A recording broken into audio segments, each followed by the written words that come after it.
All right, we're here with Eric Delgado.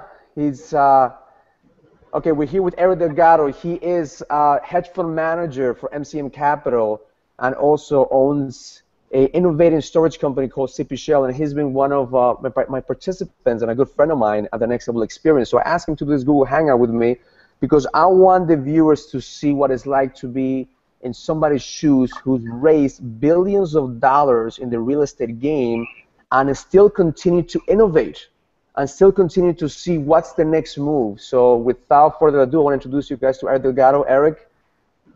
Hey, Rahul, what's going on? Thanks for having me here. No problem. It's a pleasure, man. It's always a pleasure seeing how you're changing constantly the game, man, because you conquered the real estate game. You made money on the worst real estate recession period. Now you're tackling into another market, another industry. So tell us a little bit about that.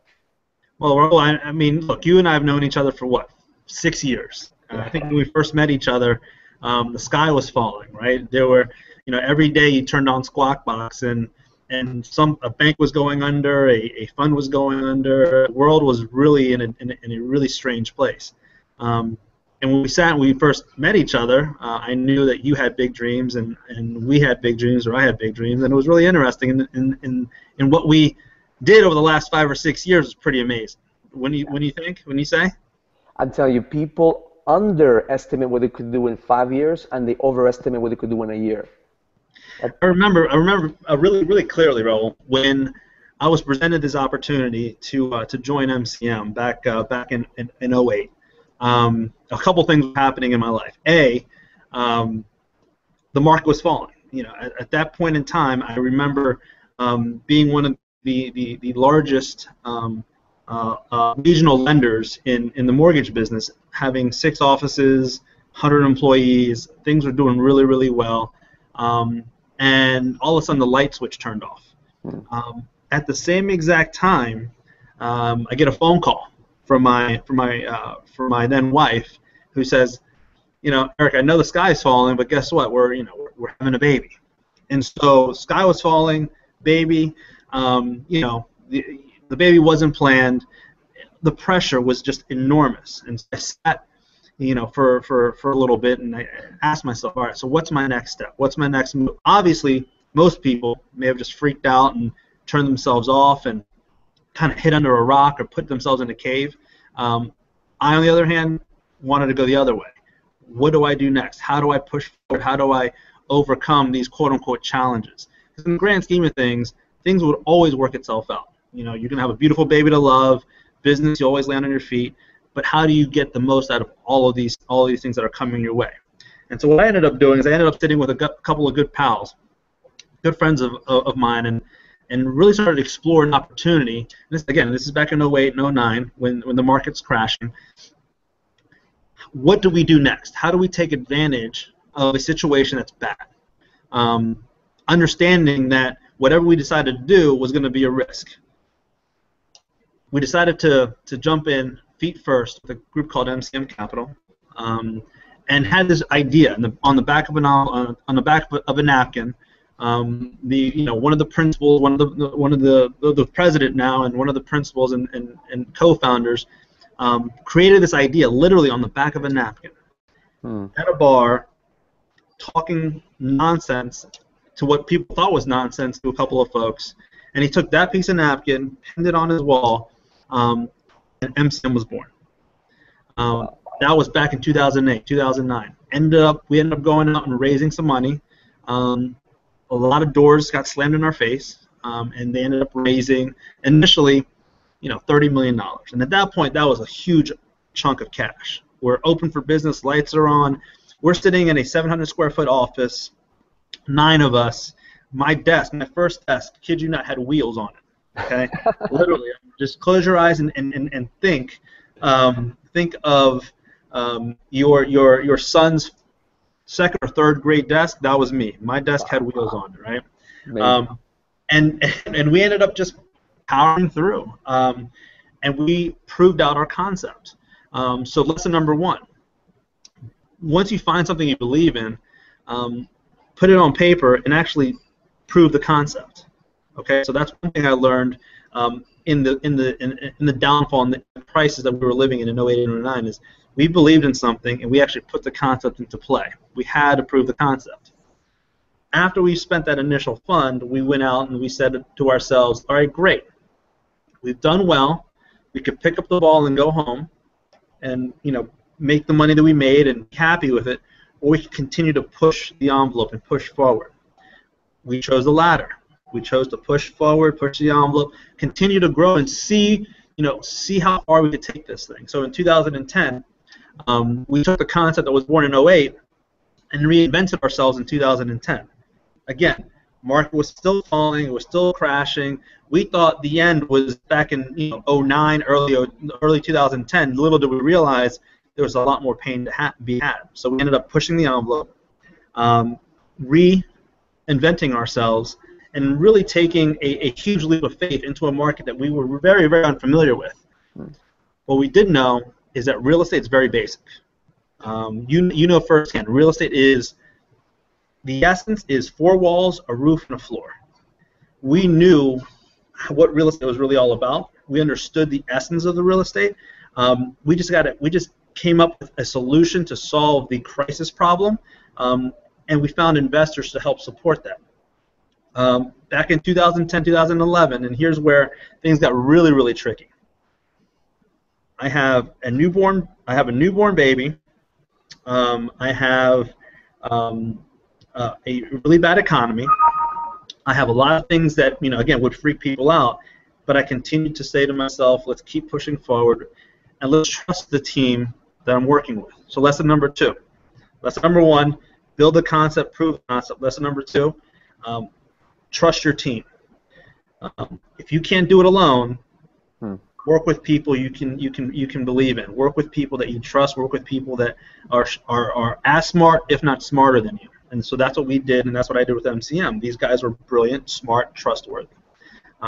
So we, again, reinvented ourselves, picked up a new strategy, and got into a time where we didn't know where our next dollar was coming from, who our next fundraiser was coming from, but we continued to persevere, and we ended up finding an investment partner that took literally almost a year and 2 months to close.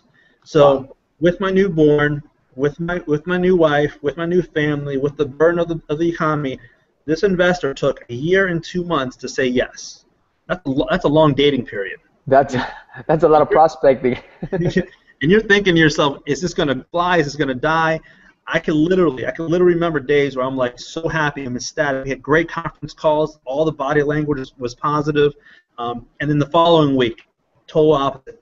Bad conference call, negative body language. I'm thinking, if this doesn't hit, I'm in for a world of hurt.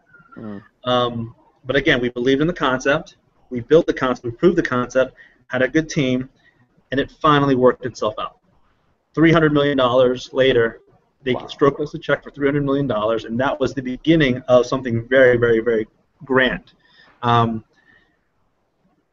was 2011. Let me ask you right there, because I want to pick your brain on that. What was the psychology behind you when you were asking for $300 million? Because you raised $30 million before. Now you pretty much went above and beyond anything you ever done before.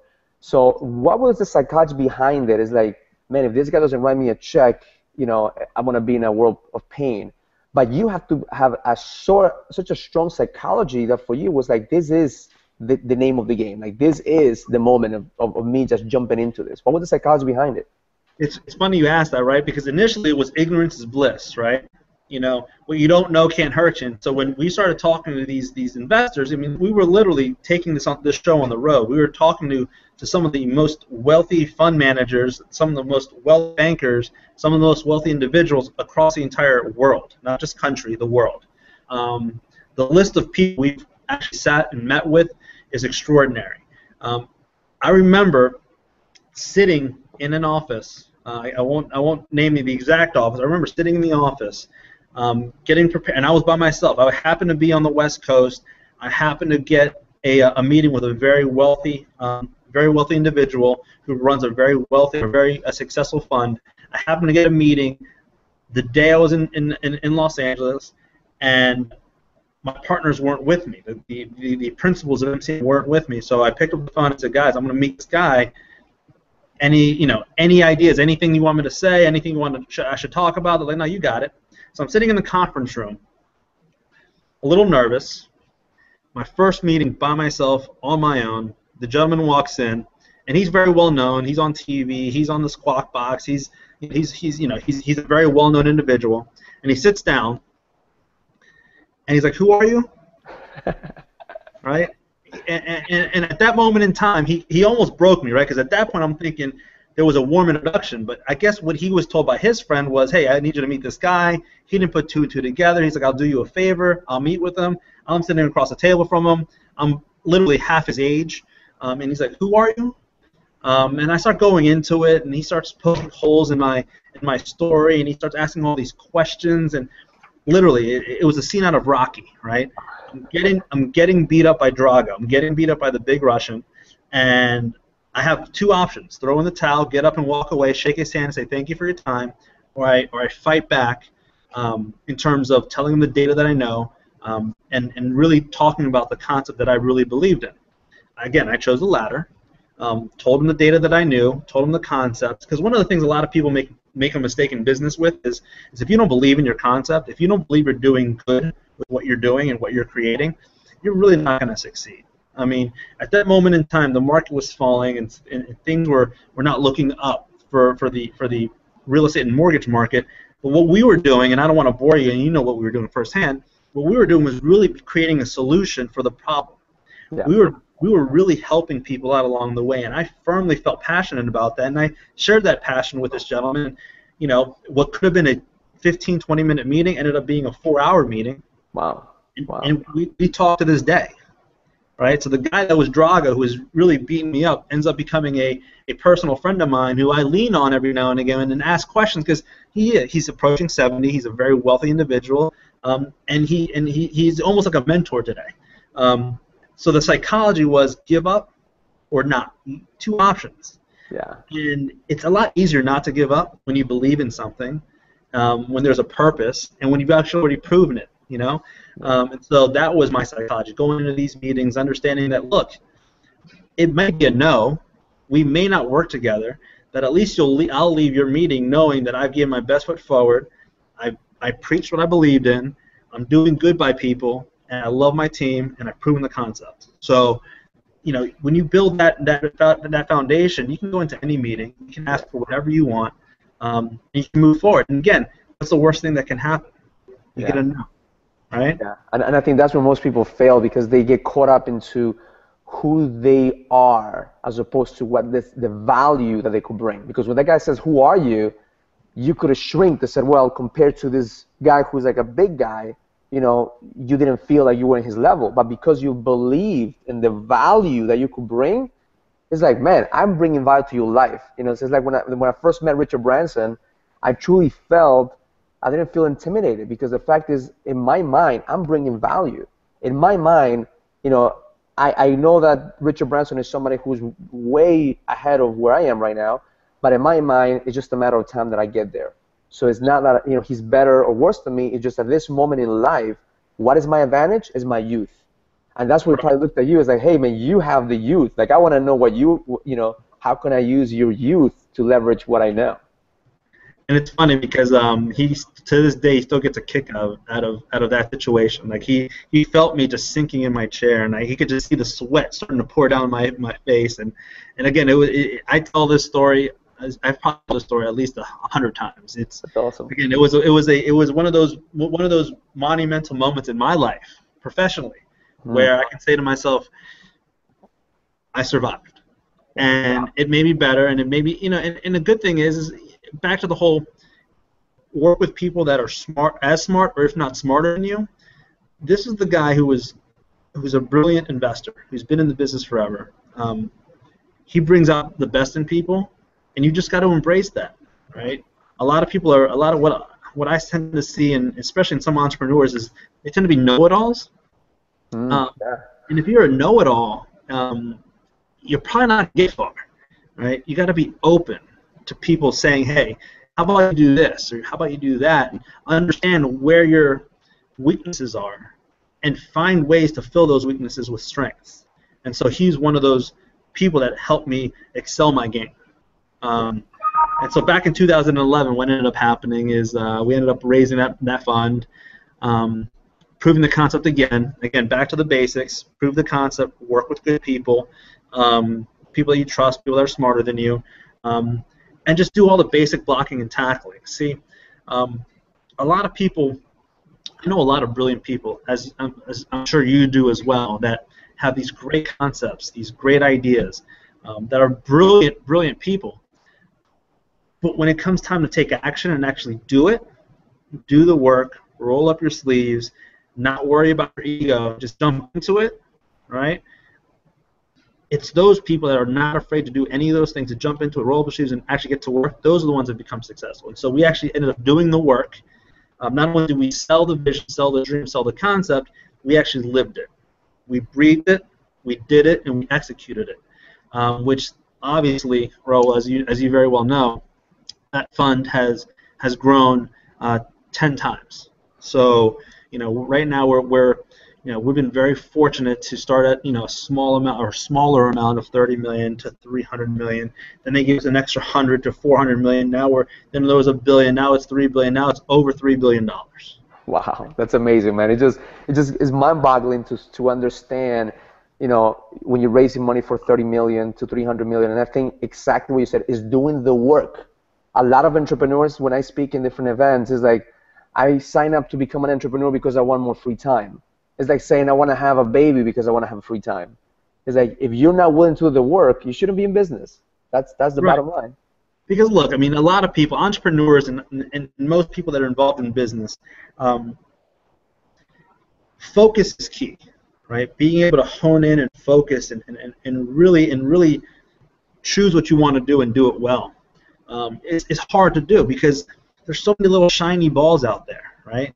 There's so many different opportunities that people want to gravitate to and really want to take on, and before you know it, you're like that guy who goes to a buffet and starts filling their plate up on their first 2 or 3 sections. Before you know it, they don't realize that there's a steak and lobster at the end, and their plate's already full. So, in business, focus, do what you want to do, so long as you like it, and so long as you believe in it, but stay focused. And so we stayed focused.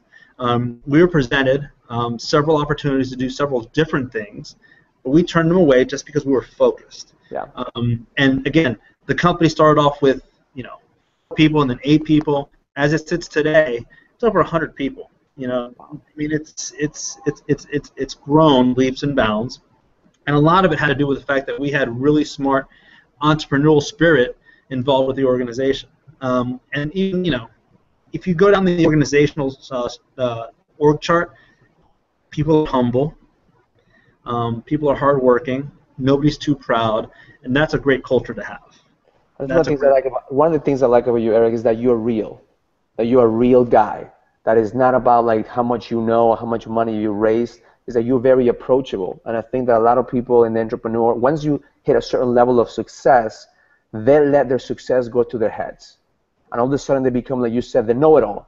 Like all of a sudden they want to be the teachers. They want to be the guy in every event that the people are looking for. I want to be in the room that I'm not the smartest guy. That's what I pride myself in, being in different masterminds that I'm learning from everyone. I don't want to be the know-it-all.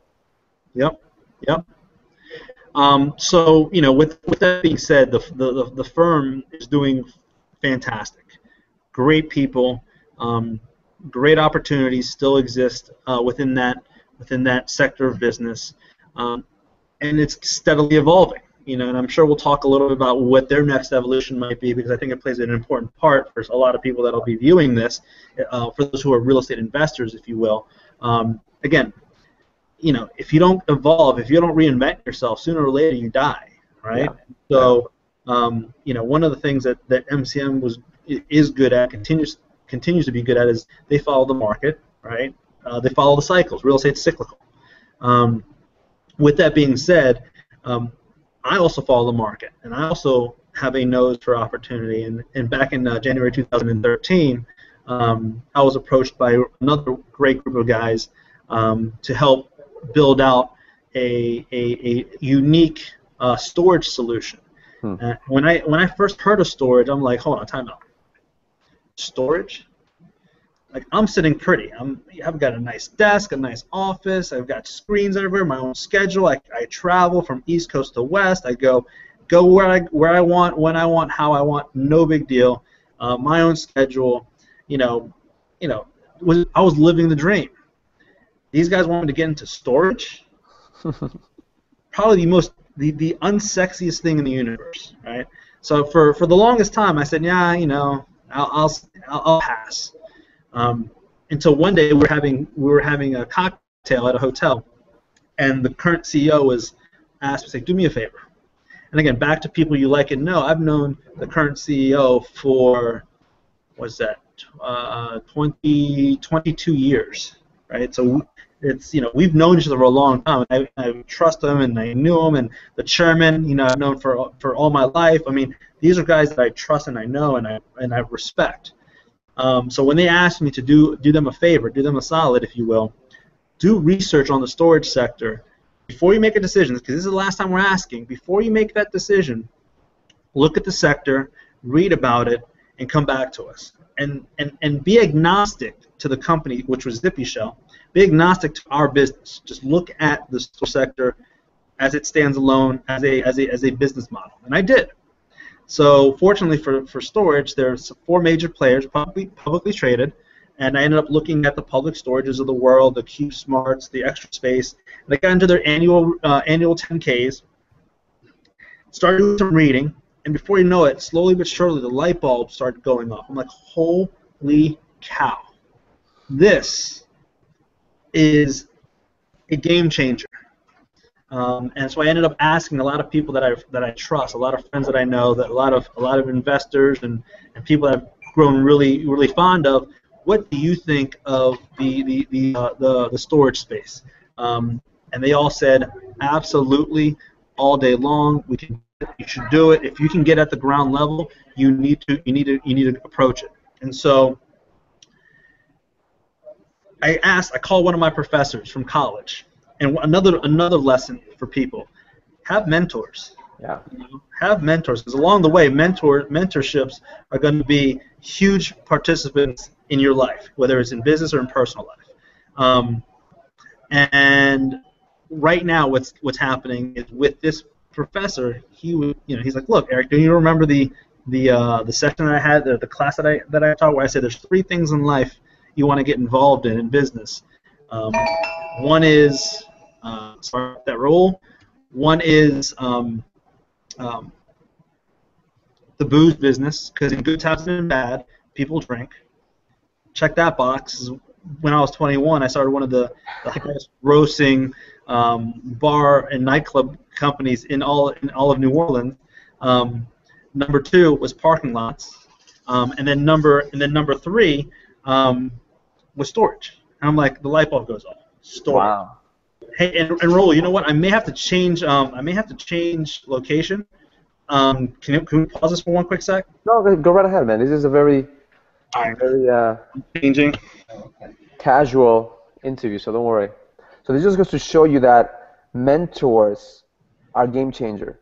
Mentors are game changers because they will give you the insights, and they will give you the opportunity for you to see the things that sometimes you're not seeing. Like I have at least 5 or 6 mentors in my life that constantly continue to up my game in every aspect of my life. And I'm always asking them about my business moves. I'm asking them about my relationship with my wife moves. I'm asking about my health. And you need to have people that have been where you want to be and that have the insight in order for you to make sure that you're making the right decisions. And if you don't have a mentor, if you don't have somebody who's coaching you and telling you the things that you are not seeing, because at the end of the day, it's not about what you know, it's how can you leverage the knowledge of people who've been there and done that. That's the reason that I join masterminds, is because I'm always soaking up. Like you could say that every time I go to an event, I soak up the information from people and I say, what can I use right now that's relevant to my life so I could apply it. Right, absolutely. And so, that played a big part in my decision-making process. And so, January 2013, I officially signed on as employee number 6, I believe it was, of the gamble. It was a bet, right? But I believe, again, back to the basic that we talked about. Prove your concept. They've already proven it. It was a concept that was born in 2010, and it was slowly growing. Believe in the team members, and the team members involved with Zippy Shell are hands down some of the brightest people I've worked with. And number 3, be passionate about it. And once I started doing all the reading and the research, I said, wow. And here's another lesson. In life, people are given opportunities to create wealth or to create a paycheck. A lot of people get comfortable with having that what I call lifestyle money, which is okay. Lifestyle money is okay. How much money do I need to make in order to live a lifestyle that I want? The lifestyle can include big house, big cars, and pools, or it can include, condo, whatever your lifestyle is. What do I need to do in order to live this lifestyle? So that's called a lifestyle paycheck. Most people live that paycheck, and that's fine, right? But then there's that other money I call legacy money, where not only are you living your lifestyle, you're creating a legacy, so that one day you look up and you're like, holy cow, this is all something that I helped create. And who benefits from your legacy money? It's not just yourself.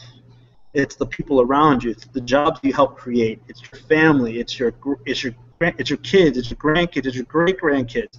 And so for me, I chose to start working on and really honing in on creating a legacy type of opportunity. And so Income Zippy Shell, who by coincidence is the fastest growing storage company in the country, that doesn't own any real estate. And I said to myself, if I could implement the real estate piece to this wonderful operator, if I can help implement the real estate piece to this wonderful operator, it's going to be a touchdown. And sure enough, Raul, we're literally, I think we're in the 8th inning of looking about our first piece of real estate. And right next to it, there's going to be another piece of real estate right down the road, about 35 miles away. Within 4 months, we'll be under contract with potentially 2 pieces of real estate that will, I guarantee you, change the game of how self-storage is looked at. So we're really excited about that. That's awesome, brother. That's awesome, and it just goes to show you that you use the same concept to build the hedge fund to multiple billions of dollars. Now you're using the same concept of your passion to build this legacy money, because I think that's where people get caught up. You're right about the lifestyle. Hey, let me just make a little bit of money now that I'm comfortable, as opposed to looking at the big picture, which is like, how can I have my kids take care of? How can I have my kids' kids taken care of? Right. That's awesome. So now, where are you in the stages of Zippy Shell? Like, where do you see that company going, and how can people, get involved in that opportunity? Is that a fresh opportunity that people do you consider that to still be a ground floor opportunity, Zippy Shell? Zippy Shell right now, we are out of how I call the startup phase. Now we're in growth. We are in 50 locations nationwide, there's a lot to be said about that. We just got chosen by some magazine as one of the top 12 new franchises in the country. Our top 12 most innovative and freshest idea concept in the country.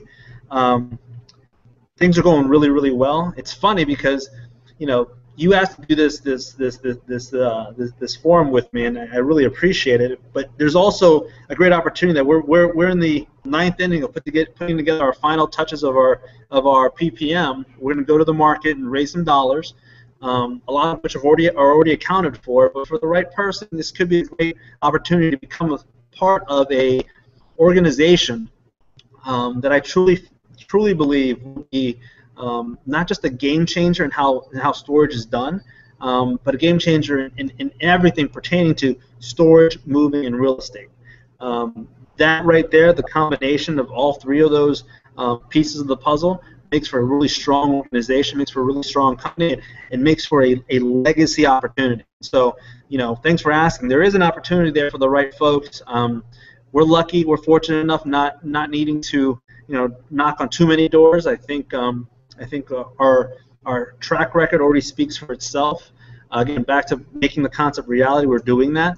We're buying our first piece of real estate on our own. We're not looking for outside investors for that. And once that's done, sky's the limit. Our biggest competitor, they're going to remain nameless, but they're out there. They're a big white box.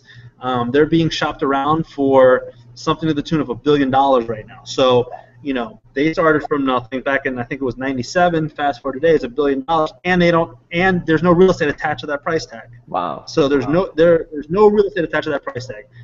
Fast forward to Zippy Shell 2, 3, 4 years from now.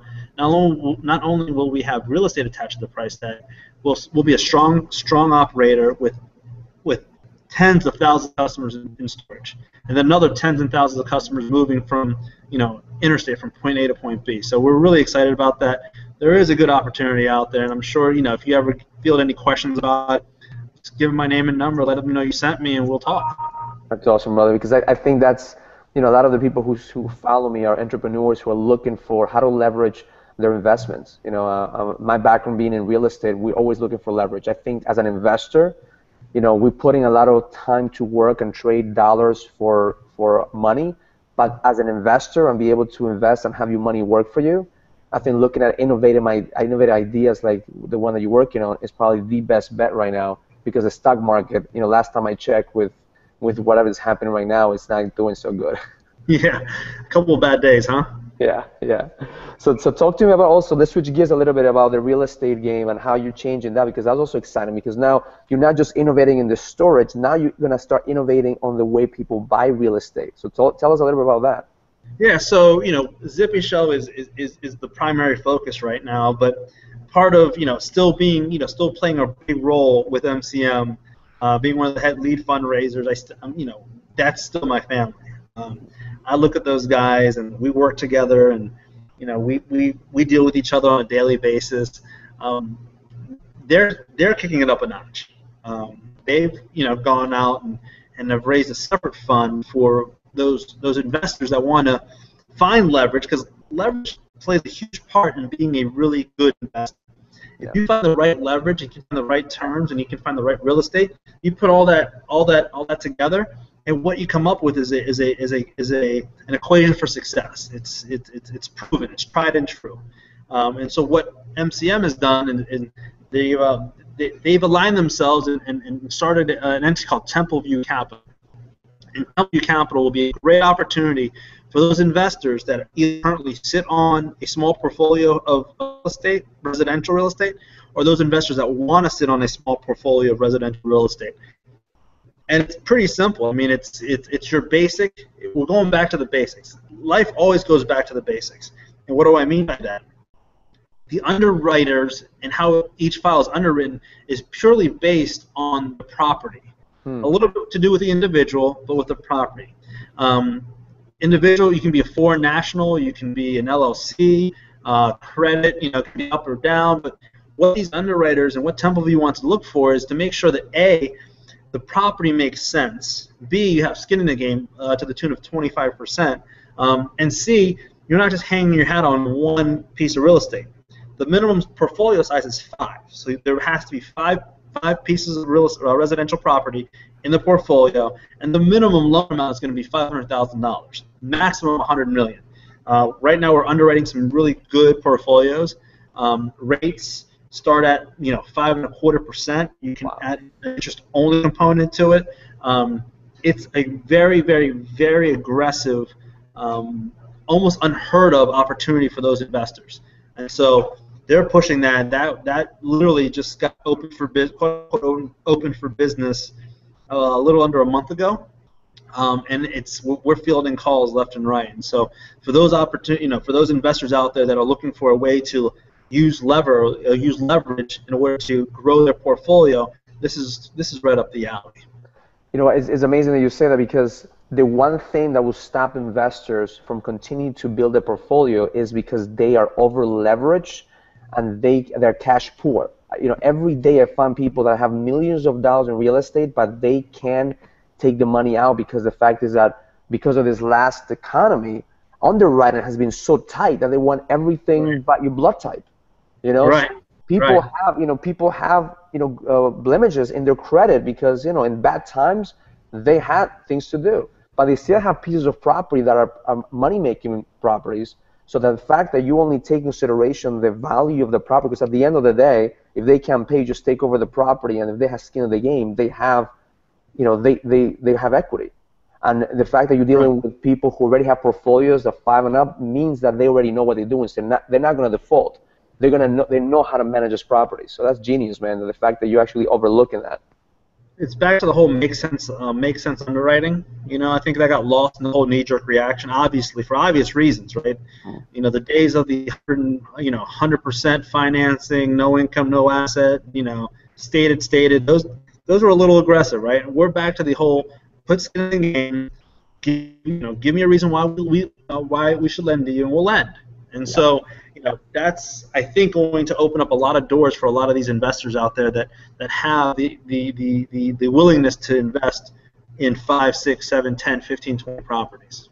Yeah, and I think I shared with you one of the visions that I have for the next level experience is we're gonna create an event called the Next Level Real Estate Experience, where we're gonna be able to help people not just learn about how to buy real estate, but actually exactly like you said, like leverage their real estate properties so they could actually buy something right at the event. And we're working with a couple of people that are making it happen. So I would love to talk to you about how we can make that happen. And anybody who's watching this, if you're interested in knowing more about how to invest in real estate, definitely, let us know, because that's pretty much our background. Awesome. Yeah, no, I'm right there with you. And look, real estate comes in all different shapes and sizes, right? And so with Zippy Shell, the real estate is, who thought I could take what's seen as, and I don't know if you knew this, Raul, but Public Storage is the world's largest REIT, real estate investment trust. Oh wow, They own storage centers across the entire world. Their market cap, last I checked, was something to the tune of $36 billion. They're big-time players in the storage business, right? And so what we're doing is we're taking that component, that sector, the storage sector, tying it into a piece of real estate. It's literally 4 walls, a roof, and a floor in warehouses, and combining it. So we're taking an industrial piece of property, combined with a self-storage concept, and marrying the two, and just getting incredible value in that warehouse. And so, for all those out there that are listening to this day, or in your real estate talking about soon, there's going to be opportunities that sit in real estate, but it comes in all different shapes and forms and sizes. So don't get, as a word of advice, don't get stuck in if you only think you want to do condominiums, don't get stuck in just condominiums. Look at single families. If you're only looking at single families, don't be afraid to look at condominiums. Don't be afraid to look at commercial. There's opportunities to sit anywhere, and they're staring you right in the face. Yeah, and then look at what's being created in the market, like innovation. I think that is the key, man. That is the key. That's the reason that, when I started putting the events called the Next Level Experience, I look at the need in the market, which is a mastermind that will bring high-level players, entrepreneurs like yourself and other people, and put them together from different industries so they could see how they could leverage their knowledge and apply what they use in their industry to see if somebody else could apply the same thing. So now, you've been to a couple of my Next Level experiences, Eric. Tell me some of the feedback so where people could say, hey, should I go to Raul's Next Level Experience event, and what can you say to them? So, Raul, congratulations on putting together such a creative and unique program. I've met, a lot of dynamic people, very influential people that I would never have come across without being in your inner circle. So I thank you for that. There's some people that I think we talked before we went live here, that I want to reach out to and become part of the Zippy Shell family in terms of investors. So there's opportunities that just present themselves by being in the right place at the right time, surrounding yourself with successful people, and you've created that experience for a lot of us. For those who want to be in front of innovative people, like-minded people, people that aren't part of the know-it-all family, that want to learn more, increase their own personal value, so that they can go out and share to their community, share with their coworkers, and really explore a piece of themselves they probably haven't seen before. Your event's right up that alley, right? And so you, my friend, have created something that's very, very special. And so, if for those of you out there who are watching, give it a shot. Like it's one of those things that you'll be done with it and you want to do it again, and then again, and then again, and then again. So, very good for you, Raul. Thank you, appreciate it, man. So, one of the things that I tell people is like the next level experience, you have to experience it. It's something you have to experience. It's different from everyone, and as it evolves, now I'm creating smaller masterminds, and here in my house actually too. We just had a mastermind this weekend, and we're creating different experiences because our whole goal is to grow and have entrepreneurs grow and create community of really badass entrepreneurs that are innovating, that are changing the game, are game changers, and want to contribute and impact not just ourselves, but an entire generation and the generations to come. Like we had, I think when you were at the event, we had kids who were homeless coming to the event, and we helped them change their lives. So it's a whole component of the next level experience is, business, personal development, contribution, and experience is an adventure, because that's all we love to have fun. So That's thank you, right. brother. Thank you, brother, for doing this quick Google Hangout with me. And anything that you have to say to the audience that could benefit them from, any key pieces that you could say to them, like, if you're going through this in your business, here's the one key thing that I'm going to leave you with. What would that be? Look, at the end of the day, be happy with what you're doing. Be excited about it. Be passionate about it. Believe in it. If you can't be excited, passionate, or believe in what you're doing on a daily basis, do something else. Life's too short to be stuck in this rat race. There's a lot of opportunities out there. Don't talk about it, be about it. I can go on and on and on, but just be content and happy with where you are. Build a life that you deserve, and surround yourself by good people. So, Raul, like yourself, thank you very much. Awesome, brother. Thank you, man. Don't forget, learn it, live it, experience it. Love life.